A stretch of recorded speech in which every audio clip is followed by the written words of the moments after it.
In any racing series, being first on the road is everything. After all, being the first driver to cross that finish line is the difference between victory and defeat. Things are more or less the same in rallying, although the clock is king. Being the driver with the lowest cumulative time from a set number of stages is the goal. Rallies are not defined by which car is physically ahead of another on the road. But that doesn't mean to say road position doesn't have a massive influence, particularly on loose surface events. So how much of an influence does it actually make? That's what we're going to explore in this video. And if you want to see more videos like this in the future, make sure you hit that subscribe button.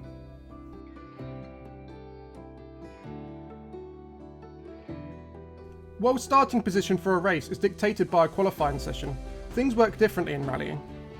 Although there is a qualifying stage in the European Rally Championship, and used to be in the World Series a decade ago, where the fastest drivers are able to choose their starting place on the road, generally the order is governed by the current championship standings. So as an example, Thierry Neuville was the first car on the road on Rally Sweden in 2024, as he led the championship after the season open in Monte Carlo Rally. Elfyn Evans was second, because in the absence of second place driver Sébastien Ogier, he was the next highest classified competitor. This is the case for the opening day on Friday, while for the remainder of the weekend the starting order is a reversal of the overall top class leaderboard. So the lowest placed Rally 1 driver will start first, with the rally leader starting at the back. On most national events, the situation is slightly different. Drivers are seeded based on previous performances on that specific rally, but also their form on events leading up to it, and the cars run in the order in which they are numbered. If the event is 2 days, the overnight leader then runs first on the second day.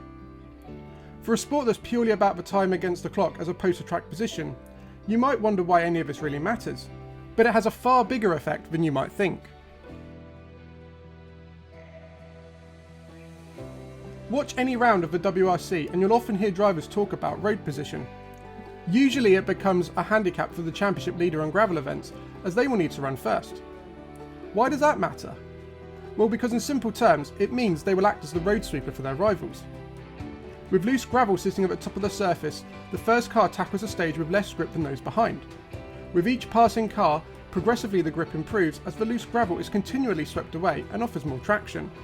It isn't impossible to win a rally with this handicap, but it's particularly difficult. That's why, especially on the hotter, rougher events, those starting towards the rear tend to have an exaggerated advantage, as they are losing far less time with their car sliding less and biting into the surface more. However, the opposite can be true on tarmac rallies. As it is a sealed surface, the condition of the road doesn't physically deteriorate, but those running at the front of the field have the opportunity to cut corners and pull mud and stones onto the road, making corners a little slippier for those further behind. This is particularly true if the road is wet. So there you have it. Even in a sport where road position doesn't directly translate into the overall result, it still plays a major part. Drop us a comment with your ideal starting position for a rally, and let us know what you thought of this style of video. We'll see you in the next one.